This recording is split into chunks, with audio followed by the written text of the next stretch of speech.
अस्सलाम वालेकुम। Class 11th के सभी बच्चों को मैं आज से बायोलॉजी के कंटिन्यूस लेक्चर्स ज़रूर डालूँगी। मैं आपकी मदीनतुल उलूम की टीचर असफ़िया, मैं आपके बायोलॉजी सब्जेक्ट की टीचर हूँ। तो आज से हम अपने बायोलॉजी सब्जेक्ट के टॉपिक्स पढ़ना शुरू करते हैं। बच्चों ये ध्यान में रखिए, कोविड-19 की वजह से आपके सिलेबस का कुछ पोर्शन आपके सिलेबस से डिलीट कर दिया गया है। डिलीटेड पोर्शन मैंने आपको व्हाट्सएप पे पहले ही भेजा दिया है। तो जो इवैल्यूएटिव पोर्शन है, जो कि आपको एग्ज़ाम में पूछा जा सकता है, हम सिर्फ उसी की स्टडी करेंगे। तो सबसे पहले हम चैप्टर सेकंड से स्टार्ट करते हैं। चैप्टर नंबर सेकंड, जिसका नाम है systematics of living organisms. Systematics of living organisms आज का हमारा इंट्रोडक्टरी चैप्टर रहेगा। आज का जो लेक्चर रहेगा वो इंट्रोडक्टरी रहेगा। सिस्टमेटिक्स ऑफ लिविंग ऑर्गेनिजम्स यानी कि जिंदा अजसाम की निज़ामियात। ये जो चैप्टर है, ये चैप्टर, इस चैप्टर में जो डिलीटेड पोर्शन है वो आपको ऑलरेडी व्हाट्सएप पर भेजाया जा चुका है। आप उसको देख लीजिए। अब हमको देखना है कि ये चैप्टर किस बेस पर है। देखो, सिस्टमेटिक्स ऑफ लिविंग ऑर्गेनिज्म, यहाँ पर जो लिविंग ऑर्गेनिज्म जिंदा अजसाम हैं, इन जिंदा अजसाम की दर्जेबंदी के ताल्लुक़ से ये चैप्टर है। अब इस चैप्टर में चूँकि लिविंग ऑर्गेनिजम्स की दर्जेबंदी के ताल्लुक़ से बताया जा रहा है, तो ध्यान में रखिए, जिंदा अजसाम नबातात भी हो सकते हैं, जिंदा अजसाम हैवानात भी हो सकते हैं, जिंदा अजसाम खुर्दबीनी जानदार भी हो सकते हैं।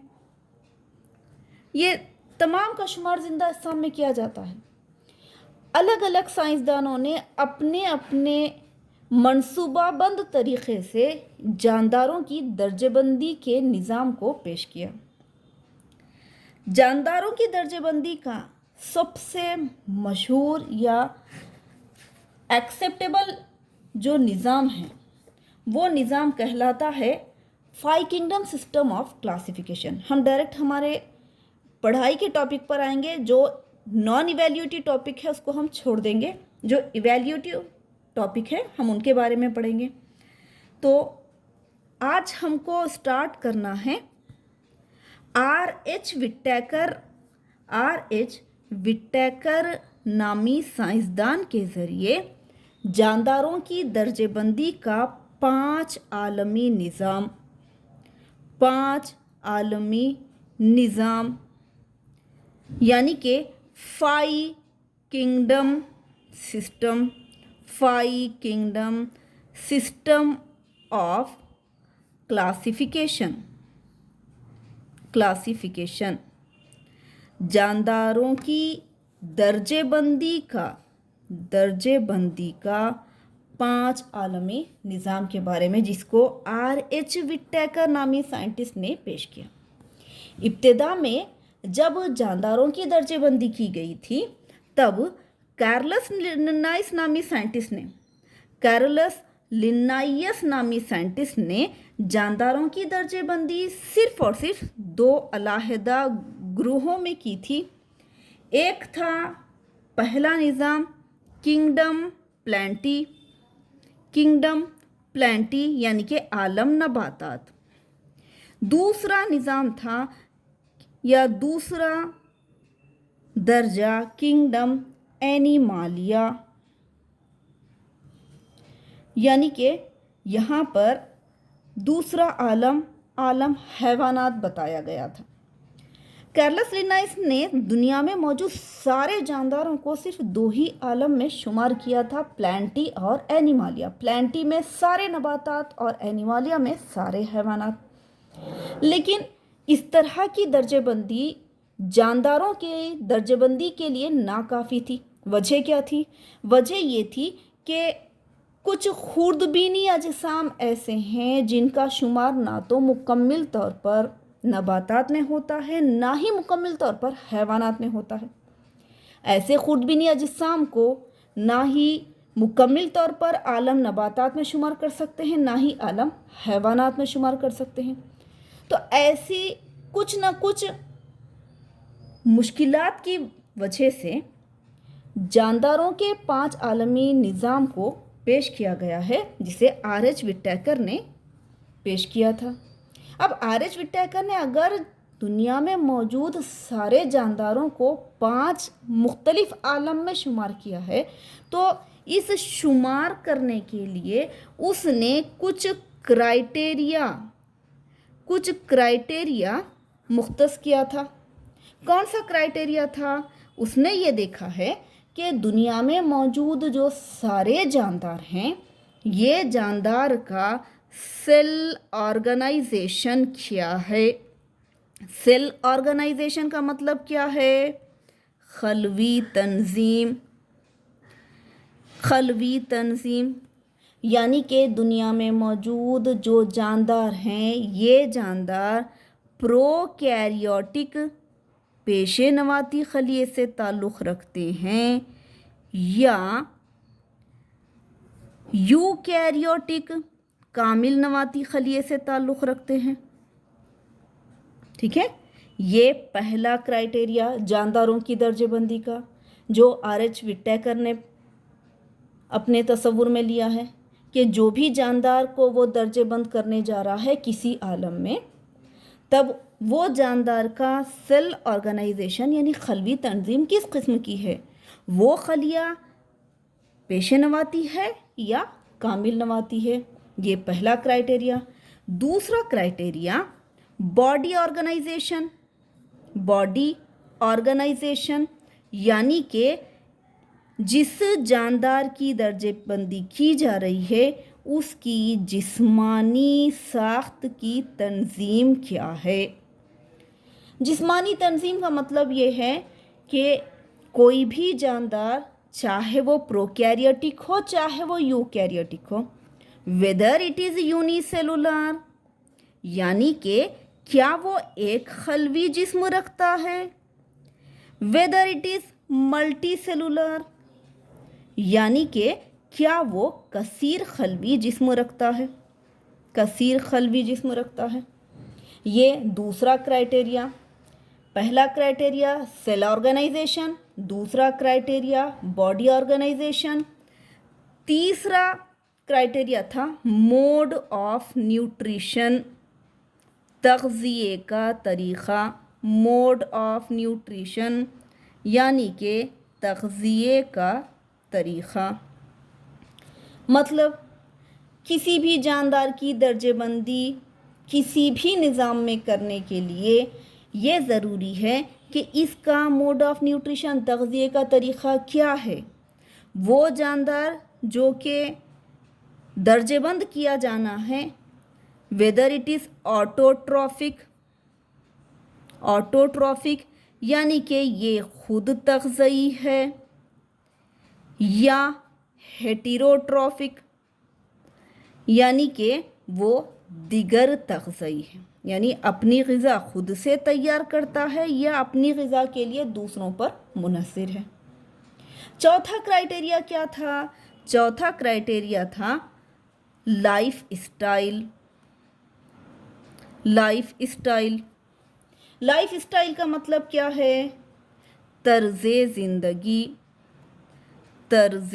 ज़िंदगी, जिसमें ये देखा गया है कि कोई भी जानदार ये प्रोड्यूसर यानी पैदा कुनंदगान हैं या कंज्यूमर या सारिफीन हैं या डीकम्पोज़र या तजज़ियेकार है।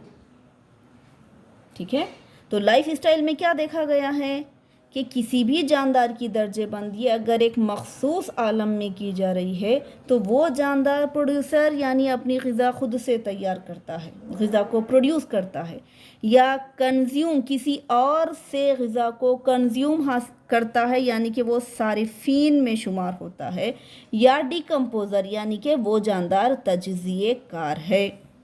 प्रोड्यूसर पैदा कुनंदगान, आप 8th 9th 10th में प्रोड्यूसर्स, कंज्यूमर्स, डिकम्पोजर्स के बारे में ऑलरेडी पढ़ चुके हैं।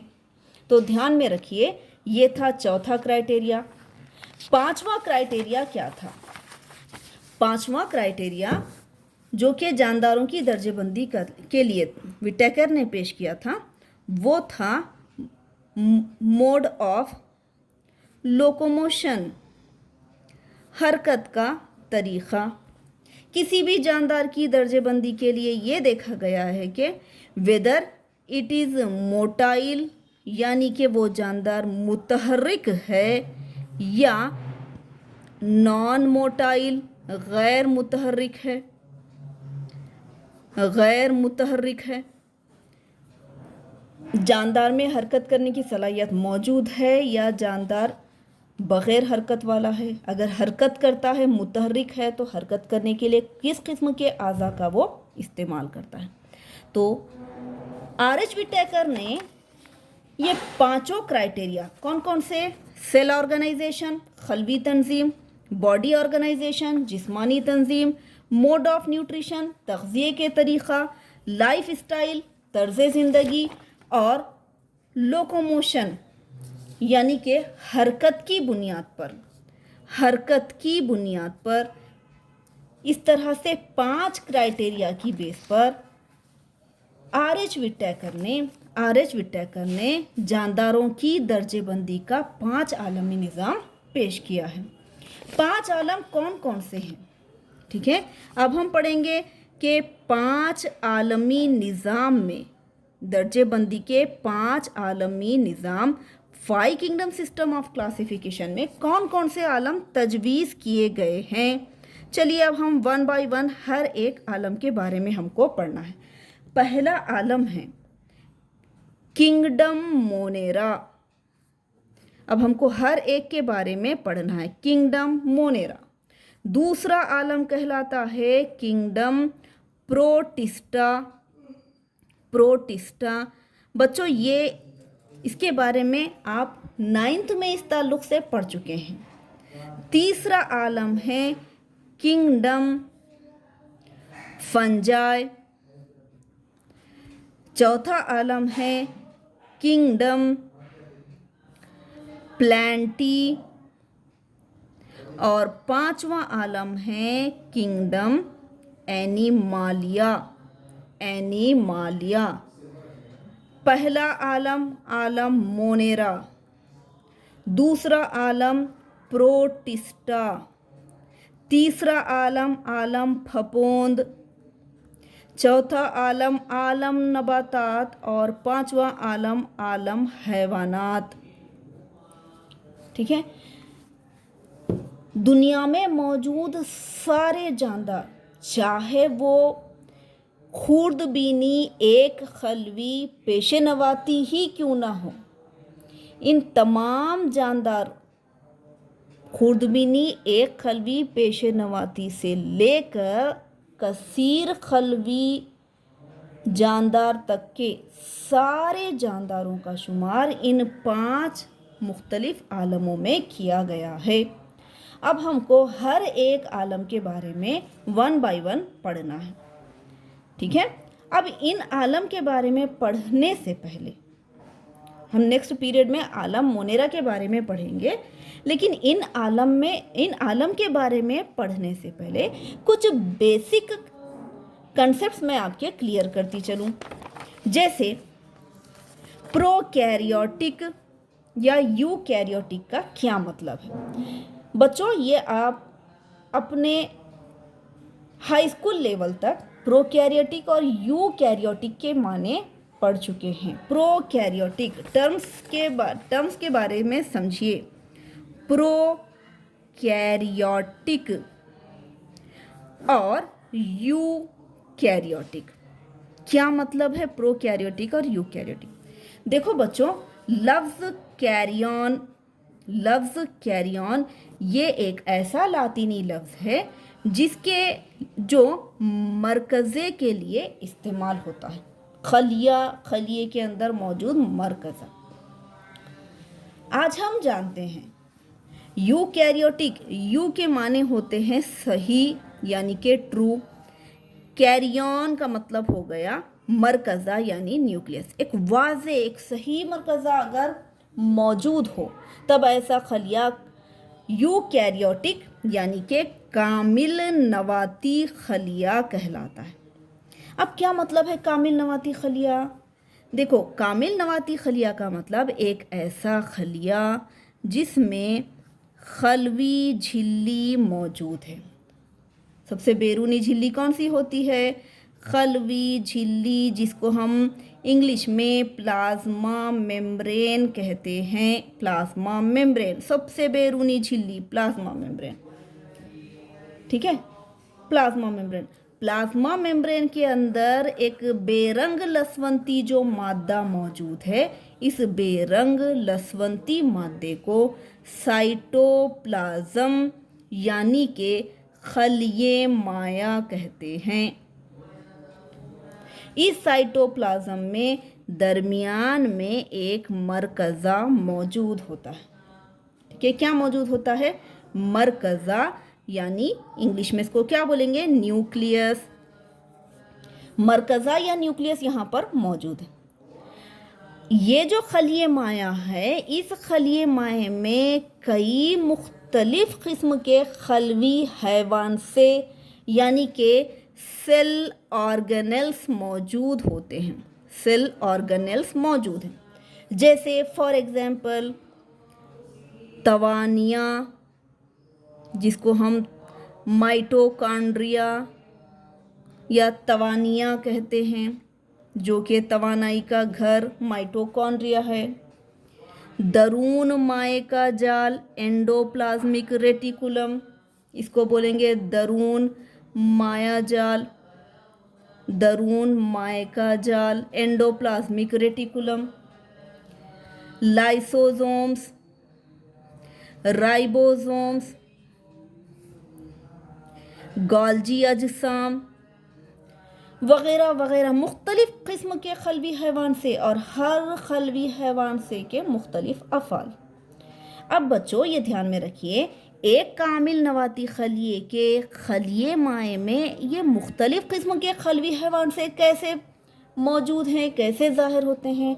खूरदबीन से देखने पर हमको तवानिये की साख्त दिखाई देगी, हमको दरून माया का जाल दिखाई देगा, गोल्जी अजसाम, लाइसोसोम्स वगैरह वगैरह मुख्तलिफ किस्म के खलवी हैवान से वाज़े तौर पर दिखाई देते हैं। इसकी वजह क्या है? इसकी वजह यह है कि हर एक खलवी हैवान सा अपनी एक मखसूस झिल्ली के ज़रिए घिरा हुआ होता है। हर एक खलवी हैवान से की अपनी एक मखसूस झिल्ली मौजूद है, जो कि इस खलवी हैवान से को खलिए माए में अलहदा एक साख्त भी देती है और एक अलहदा मुकाम भी देती है, ठीक है। लेकिन अब इसी तरह से यहाँ पर इसका मतलब यह है कि सारे खलवी हैवान से झिल्ली बरदार होते हैं। सारे खलवी हैवान से कैसे हैं? झिल्ली बरदार हैं। अब ये जो दरमियान में जो मरकज़ा है, ये मरकज़े के अतराफ़ में भी एक मरकज़वी ग़िलाफ़ मौजूद है, जिसकी वजह से ये मरकज़ा खलिए माए से अलहदा दिखाई देता है। यानी मरकज़े के अतराफ़ मरकज़वी ग़िलाफ़ और खलिए माए के अंदर मौजूद खलवी हैवानों के अतराफ़ उनकी एक मखसूस झिल्ली मौजूद है। सारे खलवी हैवान से झिल्ली बरदार है। मरकज़ा जिसके अंदर हमको मालूम है क्रोमोसोम्स मौजूद हैं, ठीक है। क्रोमोसोम्स के अंदर डीएनए मौजूद है, ठीक है। डीएनए तवारुसी इकाई है। मरकज़े के अंदर सारे पावर्स मौजूद हैं जो खलिए के अंदर की तमाम सरगर्मियों को कंट्रोल करते हैं। क्यों? क्योंकि मरकज़े में सबसे मेन चीज़ क्या मौजूद है? डीएनए। लेकिन दिखाई देता है क्या? नहीं। ध्यान में रखिए, मरकज़े के अंदर क्रोमोज़ोम, क्रोमोज़ोम के अंदर डीएनए, ठीक है। डीएनए यानी डीएनए जो तवारुसी इकाई है ये क़ैद की हालत में है। तो एक ऐसा खलिया जिसमें मरकज़े के अतराफ मरकज़ी ग़िलाफ़ मौजूद हो और तमाम झिल्ली बरदार खलवी हैवान से पाए जाते हों, इस किस्म का मुकम्मिल मरकज़ा रखने वाला खलिया कामिल नवाती खलिया या यूकैरियोटिक सेल कहलाता है। इसके बरखिलाफ प्रोकैरियोटिक सेल का क्या मतलब है? प्रो का मतलब होता है इब्तिदाई, कैरियन मरकज़ा, यानी ये भी एक किस्म का खलिया है, ये भी एक किस्म का खलिया है, लेकिन एक ऐसा खलिया जिसमें खलवी झिल्ली मौजूद है, खलिए माया मौजूद है, खलिए माया मौजूद है, लेकिन मरकज़े के अतराफ कोई मरकज़ी ग़िलाफ़ ना होने की वजह से या डीएनए के अतराफ क्रोमोज़ोम का हिस्टोन प्रोटीन का ग़िलाफ़ ना होने की वजह से यहाँ पर डीएनए नेकेड या उरिया हालत में मौजूद है। क्या मौजूद है? डीएनए। ये डीएनए न्यूक्लियोइड कहलाता है, न्यूक्लियोइड कहलाता है। अब दोनों खलियात आपके सामने हैं, इस तरह का खलिया प्रोकैरियोटिक और इस तरह का खलिया यूकैरियोटिक। क्या मतलब है इसका? इसका मतलब ये है कि एक ऐसा खलिया जिसमें मरकज़े के अतराफ मरकज़ी ग़िलाफ़ मौजूद ना हो, मरकज़ यहाँ वाज़े मरकज़ा मौजूद ही नहीं है, बल्कि सिर्फ और सिर्फ डीएनए का एक कॉइल न्यूक्लियोइड जो कहलाता है, एक डीएनए का कॉइल मौजूद है। मरकज़े के अतराफ मरकज़ी ग़िलाफ़ मौजूद नहीं है, ना ही खलिए माए के अंदर किसी किस्म के झिल्ली बरदार खलवी हैवान से मौजूद है, किसी किस्म के कोई झिल्ली बरदार खलवी हैवान से मौजूद नहीं है। तो ये खलिया प्रोकैरियोटिक सेल कहलाता है। और ऐसा खलिया जिसमें वाज़े मरकज़ा मौजूद हो और तमाम झिल्ली बरदार खलवी हैवान से मौजूद हो, ऐसा खलिया यूकैरियोटिक कहलाता है। ध्यान में रखो बच्चों, ये आपके बेसिक कंसेप्ट हैं, क्योंकि आर.एच. विट्टेकर ने जानदारों की दर्जेबंदी के लिए जो 5 आलमी निज़ाम को पेश किया है, उस 5 आलमी निज़ाम में जानदारों को शुमार करने के लिए एक मखसूस क्राइटेरिया को मद्देनज़र रखा गया है। तो पहला क्राइटेरिया क्या था? सेल ऑर्गेनाइजेशन, खलवी तंजीम, यानी कि जब भी किसी जानदार का शुमार किया जा रहा है, ये जानदार में खलिया प्रोकैरियोटिक किस्म का है या यूकैरियोटिक किस्म का है। सेकंड क्राइटेरिया क्या है? बॉडी ऑर्गेनाइजेशन, जिस्मानी तंजीम। जिस्मानी तंजीम का मतलब ये है कि कोई भी जानदार एक खलवी जिस्म रखता है या कसीर खलवी जिस्म रखता है। अगर एक खलवी जिस्म रखता है तो उसको एक अलग आलम में शुमार किया जाएगा, कसीर खलवी जिस्म रखा है तब उसका शुमार किसी और वजूहात की बिना पर किसी दूसरे आलम में किया जाता है। मोड ऑफ न्यूट्रिशन, तग़ज़िये का तरीक़ा। तग़ज़िये का तरीक़ा हम छोटी छोटी जमातों में ही पढ़ चुके हैं। ऑटोट्रॉफिक, खुद तग़ज़ई जानदार, हेटेरोट्रॉफिक, दिगर तग़ज़ई जानदार, यानी ऐसे जानदार जो अपनी ग़िज़ा खुद से तैयार करते हैं, खुद तग़ज़ई कहलाते हैं। और वो जानदार जो ग़िज़ा के लिए दूसरे जानदारों पर मुनहसिर हैं, हेटेरोट्रॉफिक कहलाते हैं। लाइफ स्टाइल, तर्ज़ ज़िंदगी, जानदार प्रोड्यूसर हैं यानी कि जानदार पैदा कुनंदगान हैं, कंज्यूमर हैं यानी कि सारिफीन हैं, या डीकम्पोज़र्स तजज़ियेकार हैं। ये प्रोड्यूसर्स, कंज्यूमर्स और डीकम्पोज़र्स की बेस पर आप अपनी पिछली जमातों में ग़िज़ाई ज़ंजीर के बारे में पढ़ चुके हैं, ठीक है। अब लास्ट क्या था? मोड ऑफ लोकोमोशन, हरकत का तरीक़ा। कोई जानदार मुतहर्रिक है कि गैर मुतहर्रिक है?